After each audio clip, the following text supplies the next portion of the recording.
Pisuli Sharet Tzedek Avoivam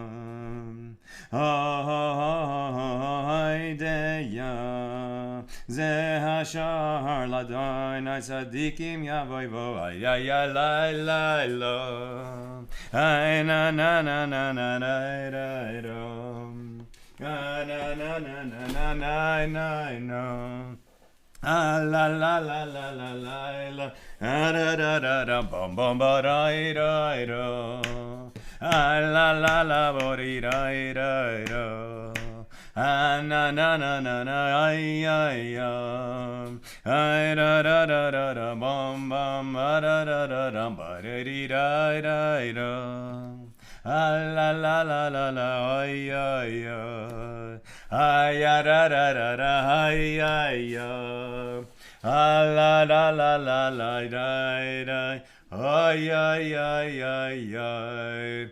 A good Vach, Shavua Tov, a good week, and a good Zimmer. We wish each other a good summer as we come out of Shavuos. Let's light up the darkness. I hope you had an uplifting, engaging, energizing Shavuos. Thank God we had one here. Had my whole family at home, which was so wonderful, so warm. What a joy. And just as you know, Shabbos was ending, as Shavuos was ending, heard a beautiful teaching from Rabbi Lurie here from the community. He visited with us. And he said, he said a couple things that there was a couple that was having a little bit of trouble. They went for some counseling. And so the wife says to the husband, you speak first. He says, I think everything's good. I'm not really sure why we're here. Okay, so the counselor turns to the wife. What's going on? She says he doesn't have time for me. He doesn't make time for me. He doesn't listen to me. I don't feel heard, seen, appreciated. So the guy turns to the husband. Well, do you hear what she says? He says, look, for her to feel heard, appreciated, what she wants is to talk with me for a couple hours and listen to, her to share what's going on over and over again, the same idea over and over again. And I would love to do it. But what can I say? I work 10 hours a day. The business requires some more calls when I get home.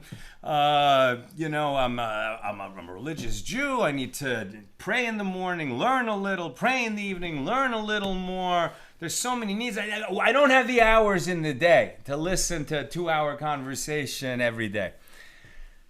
So the guy who's counseling them says, it's not really about how many minutes you're making in the day.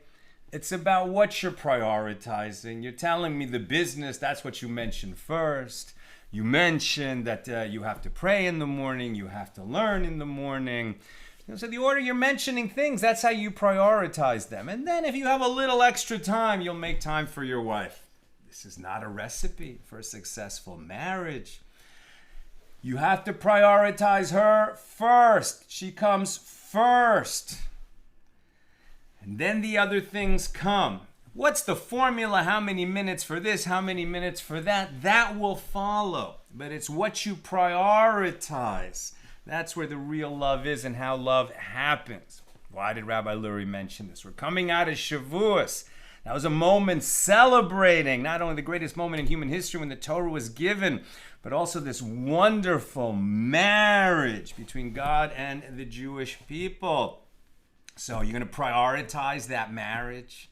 Are you going to say that Torah, right, this gift, the wedding gift between God and the Jewish people, in which God says, you can know me, you can touch me, you can love me, you can be with me anytime you open that Torah and delve into it and ask, what's going on here? Why is the word like this? Why is it like that? Why is this law? Why that law? Who said what about it? What did the Talmud say? What did the sage of the Gemara say? What did my rabbi say? What did that rabbi say? What did my friend say? What does it mean? Anytime you ask these questions, you make that a priority. Okay, you don't have so many minutes in the day. But if you're thinking about your relationship with God, if you put God first, the minutes will appear. And my pals, my holy sisters and brothers, here we are learning on a Saturday night. Amazing. You're putting God first right at this moment. It's a beautiful thing. And may we be blessed. May we merit to learn many more pages together, learn much more Torah together, and for you to learn and to climb, because as we also learned on this holiday, any amount of time you give to Torah, whether you remember what you learned or not, whether you perceive something you hadn't perceived before, whether you make some tremendous insight or not, any amount of time and effort you devote to Torah and through Torah to God, you're rewarded for it. And you're not only rewarded for it in the next world when everything is made in the proper accounting, but even in this world, because every minute you toil in Torah is a minute that refines you and uplifts you and makes you a finer person. All right, let's do it. We have a short daf tonight, a little gift from Hashem on a Saturday night. The people on the East Coast learning at 12:35 a.m. Wow. Who's in the house? Paul in the Great Northwest, Shandora in the Bronx, burning that midnight oil. Paul says, sing it, Sal. Thank you for encouraging me. Bill says, shalom. I hope everyone had a magnificent Shabbos and Shavuos. Paula loves the idea. Judy is checking in from California. Karen in Northern California. Yehuda checking in from Budapest. That is actually my mom's town where she lived after the war, and my grandmother, sending you lots of love at this very important, beautiful moment in your life, Yehuda. I know you're there with your mom, and we're sending you lots of love. And Sumitra checking in from India, city of Kolkata. Wow, so great to have you with us. Christo, a good week, a week of peace. May gladness reign and all our joys only increase. Amen. Close that. Marjorie here from Georgia. Penelope wishing us a Shavua Tov. Welcome, everybody. All right, our daf is page 8 here in Tractate Gittin, the 19th volume of the Talmud. These are the laws of the Bill of Divorce. We're continuing our journey, discussing Mishnah number 1 here in chapter 1. The Mishnah said, if a husband sends a bill of divorce from outside the land of Israel to a wife in the land of Israel via a messenger, so this agent of delivery has to be able to state and must state that get was written in my presence and it was signed in my presence for this to be a valid get. And we've discussed many permutations and sort of nuances of this law, and particularly the debate between Rabbah and Rava. Why did the sages decree that the agent must make that declaration? Rava said because the witnesses that were signed, that witnessed the signing by the husband abroad aren't going to be available to ratify the get in Israel. So at least the agent can attest, well, I saw it written, I saw it signed by valid witnesses. And then he brings it and he hands it to the woman in front of other witnesses. But this is going to make it a more authentic, valid get. And then Rava argued with Rava and said, as we learn, I agree with you, Rava, right? It's important that way they make this declaration because the witnesses won't be available here. But additionally, the sages also had a second reason for requiring this declaration of the agent, which was that the scribes abroad don't know this law that the get must be written by this husband for his wife in particular. And they can't use a document that happened to contain their same names and was used as a teaching tool or for somebody else's divorce, etc. It has to be written for her. Okay, we picked this up near the top of page 8a. Rav Nachman Bar Yitzchak said, with regard to the rivers that are in Eretz Yisrael, in the land of Israel, on which a boat is sailing, everyone agrees that a bill of divorce written on that boat is considered to be written in the land of Israel. Therefore, the agent who brings that get from the boat to the wife, also inside Israel, does not have to make the declaration. It was written in my presence. It was signed in my presence. However, when they disagree, the sages who are arguing about this, when they disagree, it is with regard to the Great Sea. What is the Great Sea? When you're standing in Israel, the Great Sea is the Mediterranean. In other words, is a boat located in the Mediterranean Sea considered to be in the land of Israel or not for the purposes of this law? We're not asking, did Israel annex the Mediterranean? We're asking, is a boat in the Mediterranean considered to be outside of Israel for the purposes of this law of requiring the declaration?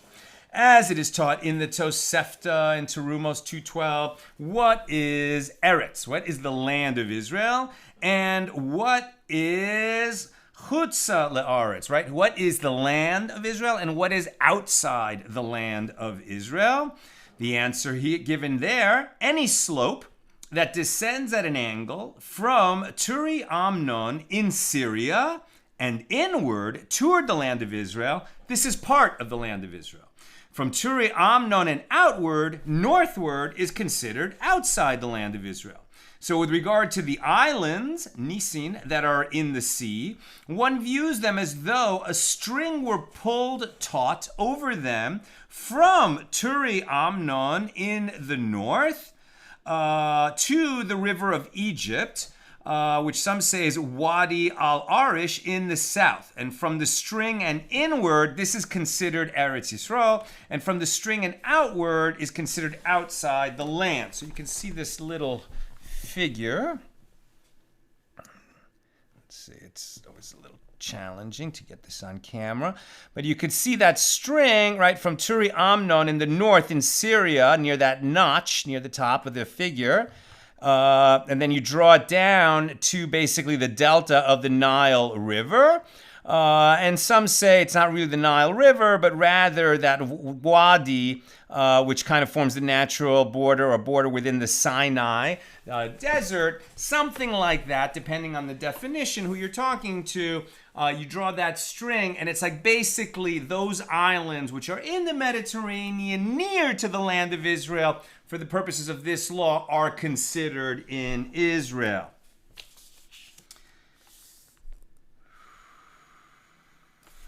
This is the opinion of the rabbis, meaning of the majority.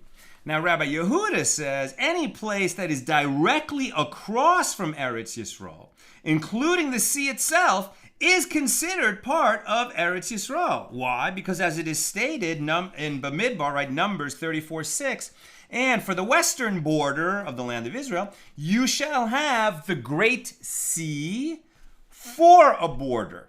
This shall be your west border. So according to this opinion, the entire territory directly across from Eretz Yisrael is considered part of Eretz Yisrael. Meaning, right, because it didn't say that the east coast of the Mediterranean Sea shall be your border.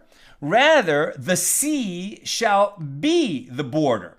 Right? So according to Rabbi Yehuda, what he's saying is that the whole Mediterranean, going all the way out to the Atlantic, for the purposes of this law, is considered to be the border, right? Like it's the whole thickness of that border encompasses the whole Mediterranean.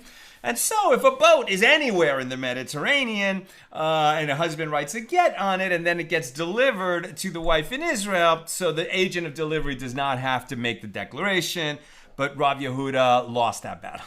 And so we follow the majority on this.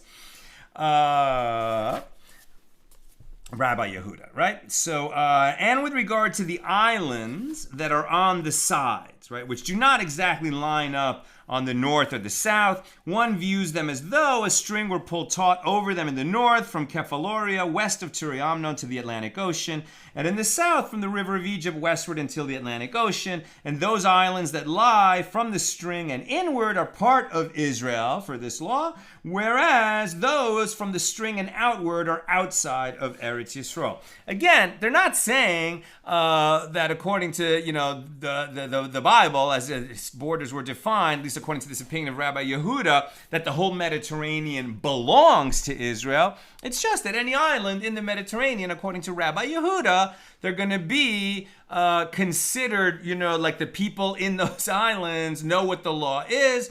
And when the agent, and they're going to be available, I guess, to come and ratify signatures. At any rate, they're not going to need, an agent bring a get from there will not need to make the declaration. But as I said, Rabbi Yehuda did not prevail in that argument. And so that is not considered within the land of Israel for this law. And the Gemara asks, and the rabbis who disagree with Rabbi Yehuda, what do they do with this verse? And for the border, right, that the Mediterranean Sea is the border. What do they do with that? So Rabbi Yehuda's opinion that the border of Eretz Yisrael extends into the sea is apparently supported by this verse. So how did the rabbis answer? They require it to teach that the islands themselves are considered to be within Eretz Yisrael. And Rabbi Yehuda would respond that an additional verse is not required to teach the law concerning the islands, as it is clear that they are part of Eretz Yisrael. Well, okay, so they said it was part of Eretz Yisrael. Perhaps one day they will be again. And the Mishnah teaches that Rabbi Meir says, Akko is like Eretz Yisrael with regard to bills of divorce. And the sages raised a dilemma before Rabbi Chia bar Abba. One who sells his slave to a master in Syria is considered like one who sells his slave outside of Eretz Yisrael, in which case the seller is penalized by the emancipation of his slave. Yes or no? Right? So when you're talking about in ancient times when slavery was permitted, right? So you had, first of all, you had distinctions between slaves. You had, if a Jew was sold into slavery because he stole or because he became broke, couldn't pay his debt, sold himself into slavery. So that was a temporary slavery, like an indentured servant. Then there was slaves from the nations, right? Slaves who were not Jews. And then there was a particular subset of them, right? An Evet Kanani, right? A Canaanite slave that had particular laws pertaining to him.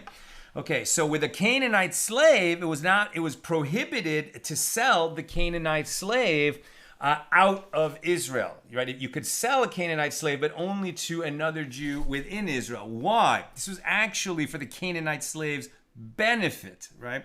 Because he had become, as a Canaanite slave, obligated in certain mitzvahs. If he was going to be sold, to some new slave owner in Europe or in Africa, so he was not going to be able to fulfill any of those commandments that he was obligated in, and this would be a problem for him. Also, he would not have a master that was bound by certain laws that the Torah binds a slaveholder by that didn't exist in the ancient world before the Torah was given, which protected the slave.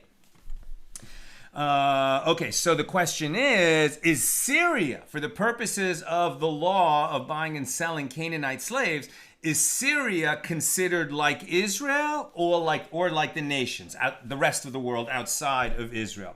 So Rabbi Chia bar Abba said to them, you learned a resolution for this dilemma from the Mishnah. Rabbi Meir says that Akko, right, which is in the north near Haifa in modern Israel, that Akko is like Eretz Yisrael with regard to bills of divorce, from which it may be inferred with regard to bills of divorce, yes, but with regard to slaves, no, it is not considered part of the land of Israel.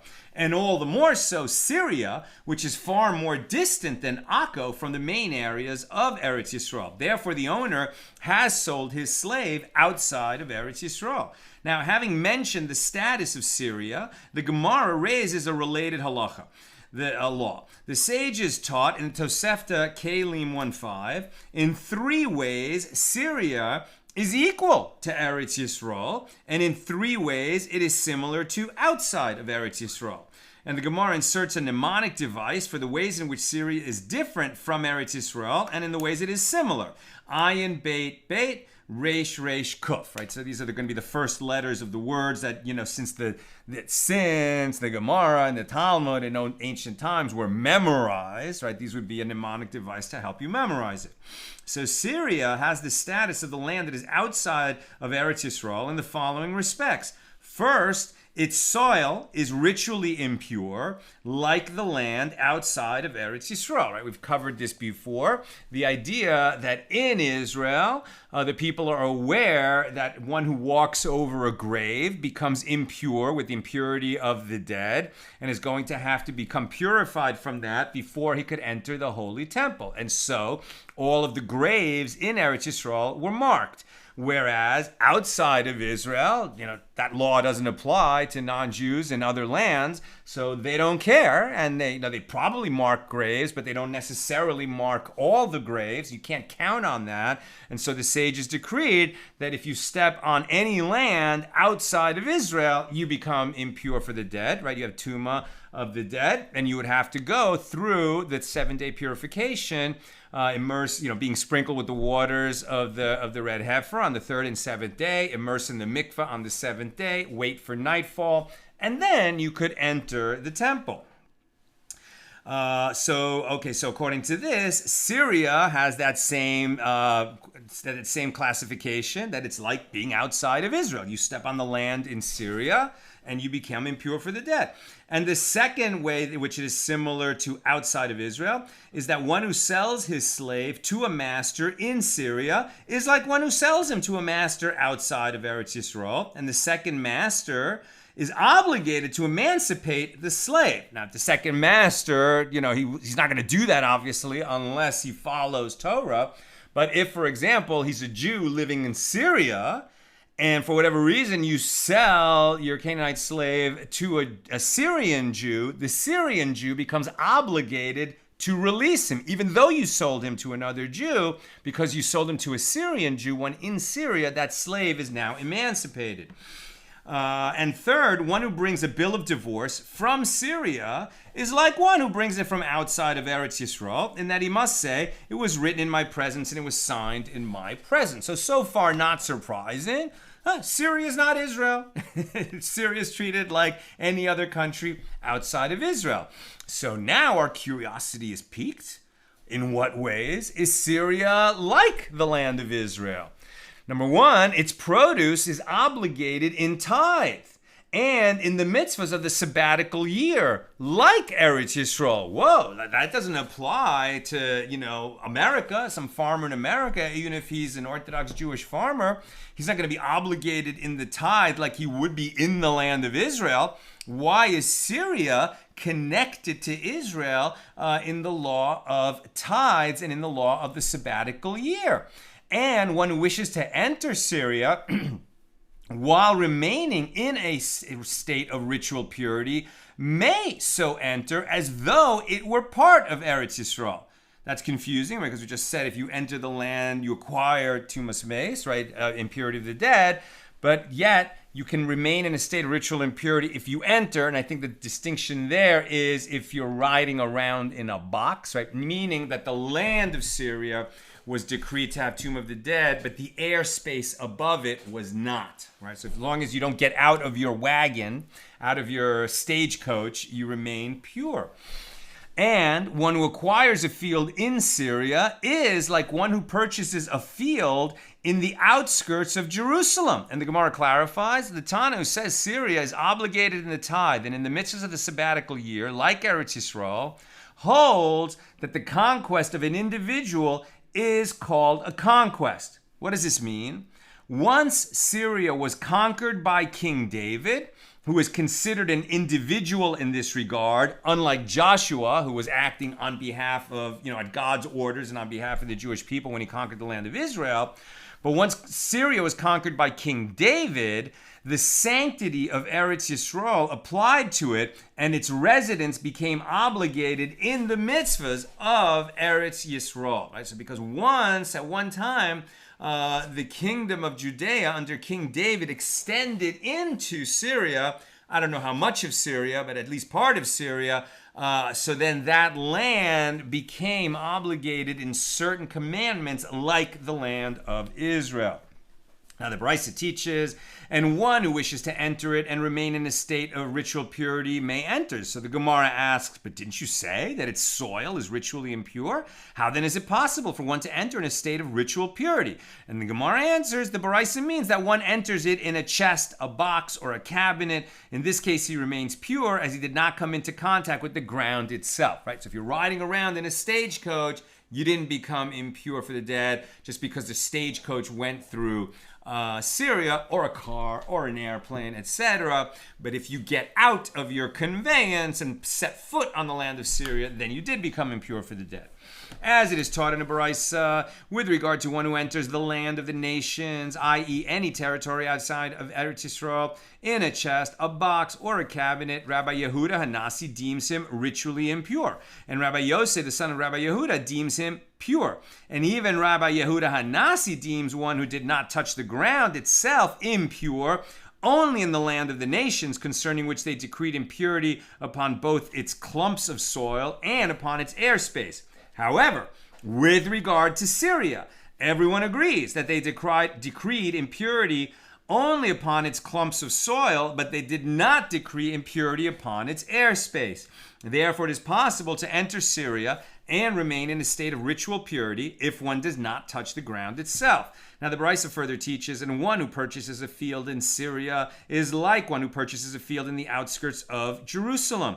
And the Gemara asks, with regard to which halacha, which law was this stated? What practical ruling is taught by this statement that one who buys a field in Syria is like one who bought a field in the outskirts of Jerusalem? Rav Shesha says this serves to say that one who writes a bill of sale for this purchase, and this serves to say that one writes a bill of sale for this purchase, and one may write a bill of sale even on Shabbos.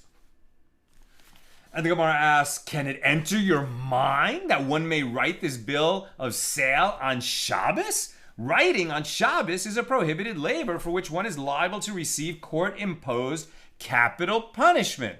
Now, that never happens because, if you do malacha, if you do work on Shabbos, technically you're liable to the death penalty, but the only way the death penalty would apply is if at the time you were doing it, two witnesses came up and said to you, if you do that work, you're going to be liable to the death penalty for violating Shabbos, and then the person does it immediately after having been warned, and then they bring him to a court after Shabbos. That doesn't happen.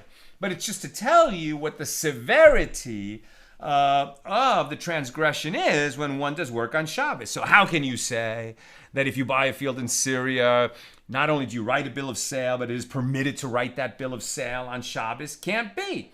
And the Gemara explains this is as Rava says with regard to a similar issue, that one tells a Gentile that he should do it, and he does so. Here, too, it is referring to a situation where one tells a Gentile that he should write a bill of sale, and he does so. And even though the law generally is that telling a Gentile to perform an action that is prohibited for a Jew on Shabbos violates a rabbinic decree, since the sages prohibited instructing a Gentile to perform prohibited labor on behalf of a Jew on Shabbos, here the sages did not impose this decree due to the mitzvah of settling Eretz Yisrael.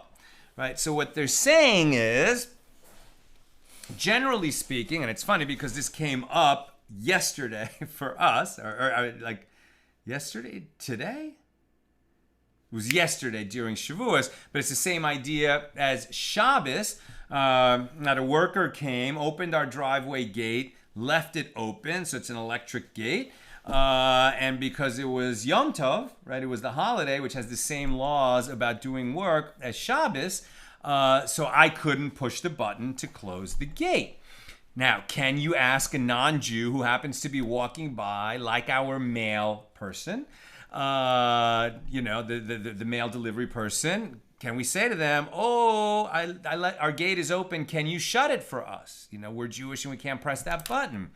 So really, the way you're supposed to do it is to say, hi, how you doing? It's so nice to see you. We have a problem at our house. We're religious Jews and it's our holiday and we can't press this button that would close the gate. then if the mail delivery person says, oh, I can press it for you, say, oh, thank you so much.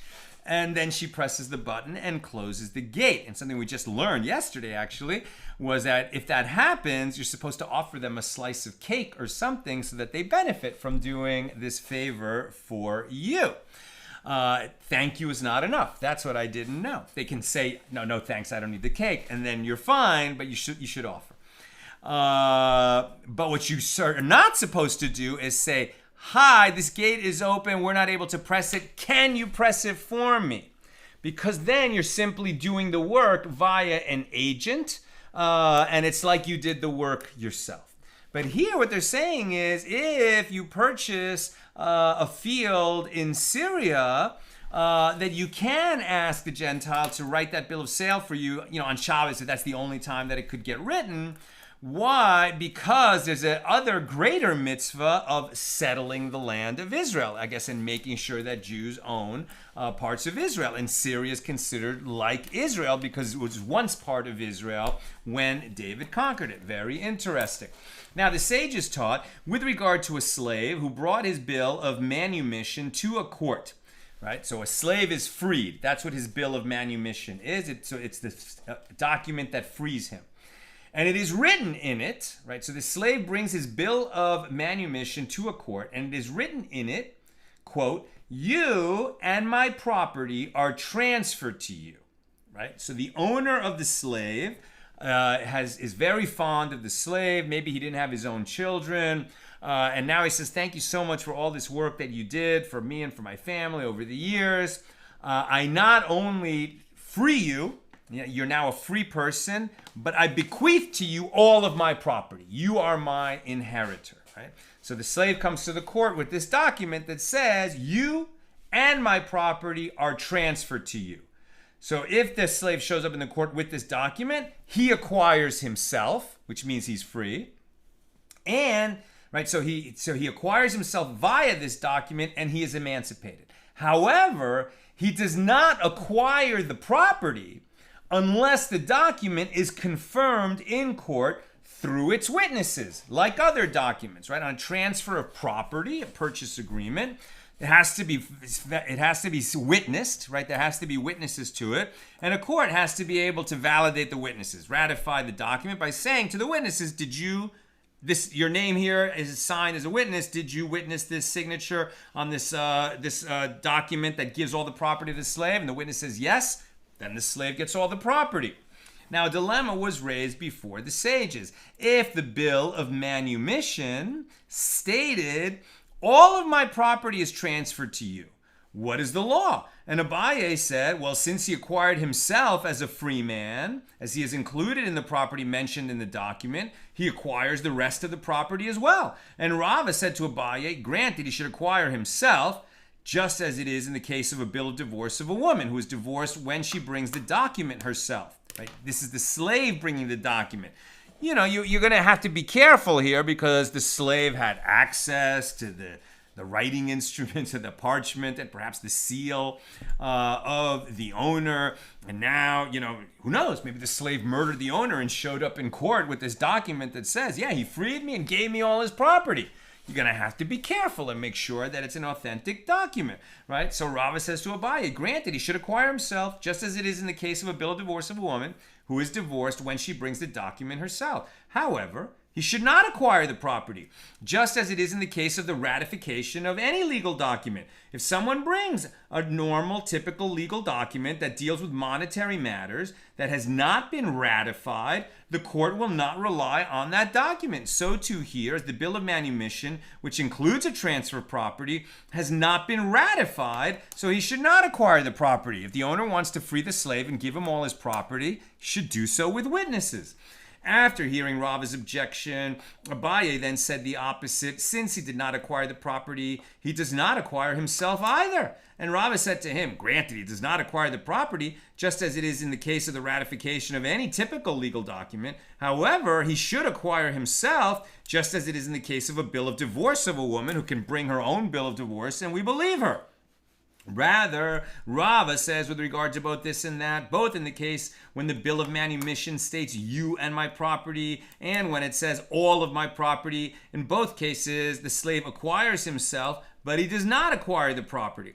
And Rav Ada bar Matana said to Rava, in accordance with whose opinion do you say this? In accordance with the opinion of Rabbi Shimon, who said that we divide the statement.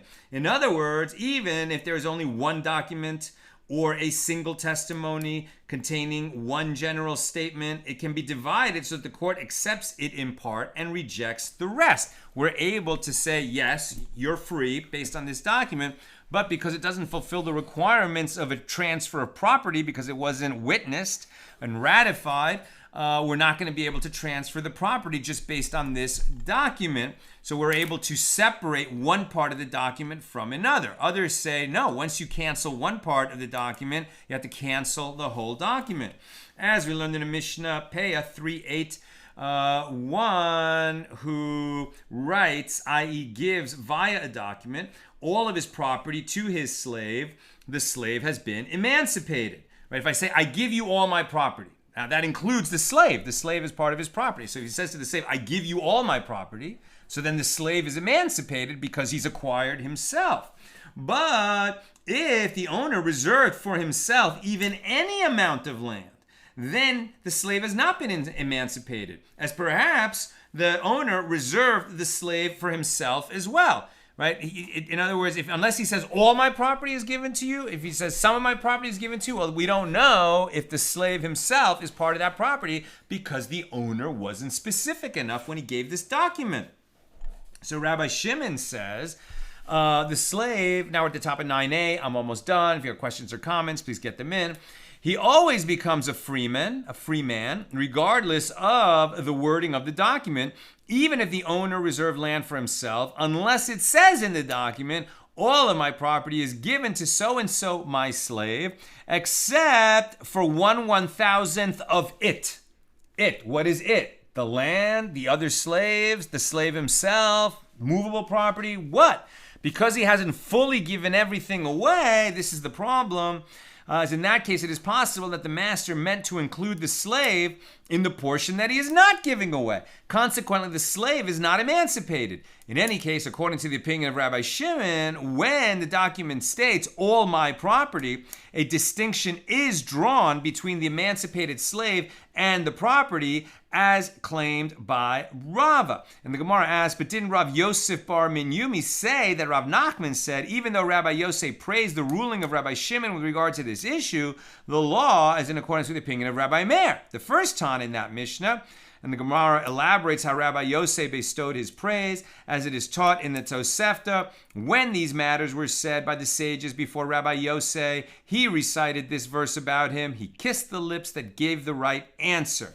Despite this praise, the law is not in accordance with the opinion of Rabbi Shimon. So this is a cliffhanger that will continue tomorrow, the regular time, 6 p.m. Pacific. What happens when this slave brings his bill of manumission, in which the owner sought to give, not only free him, but give him all his property, but it wasn't worded correctly, right?